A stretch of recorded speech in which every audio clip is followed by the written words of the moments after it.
अब हम इसका करते हैं सेकंड क्वेश्चन। सेकंड क्वेश्चन में भी दो पार्ट है, बड़े इजी हैं। देखो स्टार्ट करते हैं। कैसे क्या कहा इसने कि फाइंड द वैल्यू ऑफ के। अब की बार इसने क्या कहा, रूट्स की नेचर का रेट नेचर नहीं पूछा ना, उसने ये कहा कि एग्जिस्ट करेंगे तो आप रूट्स को फाइंड करना है।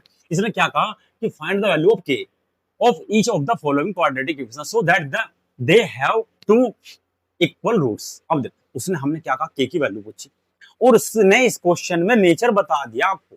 नेचर क्या कहा उसने कि रूट्स आर इक्वल, यानी कि इक्वल रूट्स हैं। अगर इक्वल रूट्स हैं तो हमारे दिमाग में क्या आता है, सबसे पहले माइंड में क्या आता है, डी इक्वल टू जीरो।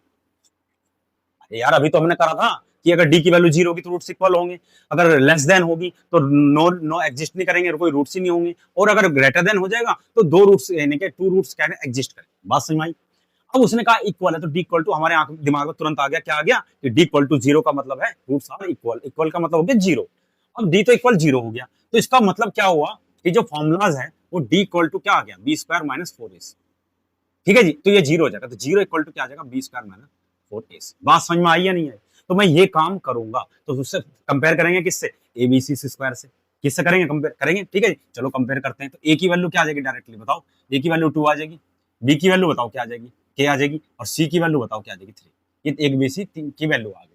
अब हम जानते हैं तो जीरो इक्वल टू क्या, इस फॉर्मूले से क्या जानते हैं कि b square minus four a c. Because लिख भी देना इसको, because D equal to zero so roots are equal, roots are equal क्या हो जाएंगे, इक्वल। ठीक है जी, दे भी रखा है इसमें।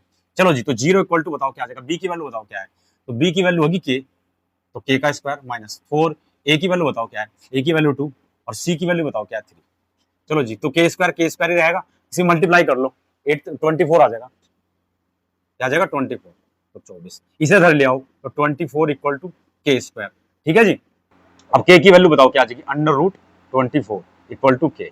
तो के इक्वल टू के, इसका 24 के फैक्टर कर लो, तो 24 के फैक्टर करोगे तो क्या आ जाएगा बोलो, ये आ जाएगा, 2 से काट लेंगे 12, ये 2 से काट लेंगे तो 6, और 2 से काट देंगे तो 3, और 3 बन जाए 3।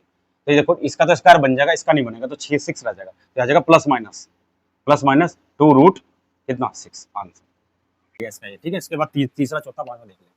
चलो ध्यान से देखो, अब इसका भी हमें वही करने हैं, डी इक्वल टू क्या होगा, फिर जीरो होगा, डी इक्वल टू फिर जीरो हो गया। क्लियर है बात, क्योंकि रूट्स इक्वल है। तो इसको थोड़ा सा सही कर लो, इस क्वेश्चन को इसके अंदर मल्टीप्लाई कर लो, तो सी एक्स स्क्वायर आ गया, क्योंकि दिखाई नहीं दे रहा है क्वाड्रेटिक इक्वेशन, हमें चमक नहीं रही है। तो सी एक्स की मल्टीप्लाई हम एक्स में करेंगे तो सी एक्स स्क्वायर, इसकी मल्टीप्लाई में करेंगे टू सी एक्स प्लस का 6 इक्वल टू फिर जीरो हो गया।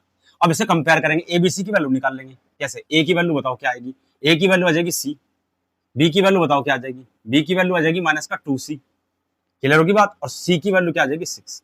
ये तीन वैल्यू आ गई, जब तीन वैल्यू आ गई तो डी बराबर क्या होता है, B square minus four a C. Clear होगी बात, तो जीरो हो गया। बी की वैल्यू बताओ क्या है, यहाँ से टिप लेंगे तो माइनस का 2c इजिकल टू माइनस का 4ac। ए बताओ क्या है, सी है ए, और सी की वैल्यू क्या है 6। क्लियर होगी बात, ध्यान से। अब देखो माइनस का स्क्वायर क्या हो गया, प्लस, देखो माइनस का स्क्वायर क्या हो गया, प्लस 2 का स्क्वायर 4 हो गया, और सी का स्क्वायर सी स्क्वायर आ गया माइनस। इसकी मल्टीप्लाई करेंगे, बताओ क्या आएगा, 24 छक्के 24 24c। क्लियर होगी बात, इजिकल टू जीरो।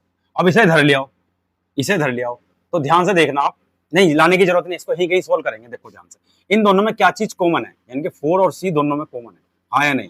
देखो 4 यहाँ पर भी है और यहाँ पर भी है, और c यहाँ पर भी है, c यहाँ पर भी, तो क्या बचेगा यहाँ से खाली c माइनस का, ये क्या बचेगा 6 बच गया ना c। तो ये जीरो इक्वल टू जीरो, तो जीरो इक्वल टू क्या आ गया बताओ, एक बार तो 4c को इक्वल टू जीरो लेंगे हम, और एक बार इससे जीरो लेंगे। तो देखो ध्यान से, तो ऐसे रहे, उतार लो इसको, c माइनस 6, तो एक बार तो क्या आ जाएगा, तो 4c इक्वल टू जीरो, तो c इक्वल टू क्या आ गया 0.4, तो c इक्वल टू क्या आ गया जीरो। एक c की वैल्यू तो ये आ गई। दूसरी c माइनस 6 इक्वल टू फिर जीरो, तो c की वैल्यू क्या आ गई 6 आ गई। बात समझ में, यानी कि c की दो वैल्यू आई, एक ये आई और एक ये। ठीक है जी, अब आप देखो ध्यान से, अगर मैं c की वैल्यू को जीरो लेके चलता हूं, यानी कि मैं c मान लेता हूं कि लेट एक बार की c मैंने मान लिया जीरो, तो जैसे ही जीरो इसमें पुट करूंगा तो एक्स स्क्वायर खत्म हो जाएगा, ये क्वाड्रेटिक इक्वेशन नहीं रहेगी। तो इसका मतलब क्या हुआ, 6 की जो वैल्यू होगी वो 6, c की जो वैल्यू हुई वो क्या होगी 6 होगी। जीरो तो होगा नहीं, जीरो होगा क्वाड्रेटिक इक्वेशन हमारी हो जाएगी खत्म, और अगर जीरो 6 लेंगे तो 6 से हो जाएगा। बात समझ में, और इस सवाल में कुछ नहीं था, बात समझ में नहीं, उसमें के लिया था, इसमें सी लिया, और कुछ डार डिफरेंस है नहीं। जीरो नहीं लेंगे, जीरो लेंगे तो सारा खत्म हो जाएगा। बात समझ में आई।